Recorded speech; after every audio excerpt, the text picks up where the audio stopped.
ఉపయోగపడని దానం. వేమన పద్యసూక్తి. మొండివానికేల ముంజేతి కడియాలు, తొర్రివానికేల కర్ర పండ్లు. మొండివానికేల ముంజేతి కడియాలు, తొర్రివానికేల కర్ర పండ్లు. గాడిదలకు నీల గడ్డముల్ మీసముల్, విశ్వదాభిరామ వినురవేమా. గాడిదలకు నీల గడ్డముల్ మీసముల్, విశ్వదాభిరామ వినురవేమా.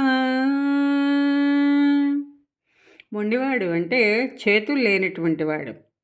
ఆ చేతులు లేని వానికి ముంజేతి కడియాలు అవసరమా? ఎక్కడ పెట్టుకుంటాడు? చేతులే లేనప్పుడు ముంజేతికి కడియాలు ఎలా పెట్టుకోగలుగుతాడు? అవసరం లేదు. తొర్రివానికి కర్రతో కట్టిన పండ్లు ఎందుకు? వాడికి నోరంతా పళ్ళే లేకపోయాక ఒక పళ్ళు ఏం చేసుకుంటాడు? పౌరుషకు చూసుకమైనటువంటి గడ్డము మీసములు గాడిదకు ఎందుకు అన్నా? చేతులు లేనివాడు అంటే అసలే వాడికి చేతులు లేవు. అలాంటి వాడికి ముందర చేతులకు ఆభరణాలు అవసరమా? ఎక్కడ పెట్టుకుంటాడు? వానికి కడియాలు అనవసరం. 1-2 పండ్లు ఊడినవాడు ఆ స్థానం ఉపకర్ర పండ్లు పెట్టుకోవచ్చు. మరి నోరంతా బోసిపోయి ఊడిపోయి పళ్ళు ఊడిపోయిన వాడు కర్ర పండ్లు ఎలా నిలబడతాయి? నిలవవు. అలాగే బరువులు మోసే గాడిదకు గడ్డాలు మీసాలు అనవసరం.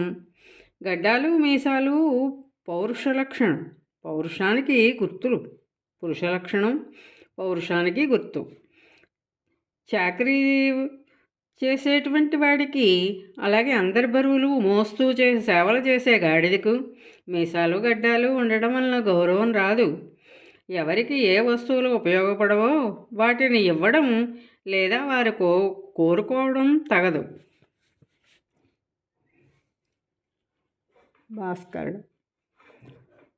దురాత్ముడు నిష్కారణంగా అపకారం చేస్తాడు. ఊరక సజ్జనుండు దిగియుండిననైన, దురాత్మకుండు నిష్కారణమోర్వలేక, అపకారము చేయుటవాని విద్యగా. చీరెలు 100 టంకములు చేసెడివైనను బెట్టెనుండగా, చేరి చిన్నంగి పోగొరుకు చిమ్మటకేమి ఫలంబు భాస్కరా. భాస్కరా, మంచివాడు ఊరకనే ఉన్నప్పటికీ చెడ్డవాడు ఏ కారణం లేకుండానే ఓర్వలేనితనంతో అపకారం చేయను. 100 టంకములు విలువైన వస్త్రములు పెట్టెలో జాగ్రత్తగా ఉన్నప్పటికీ చిమ్మట తనకు ఏ లాభం లేకపోయినప్పటికీ కొరికి చింపును.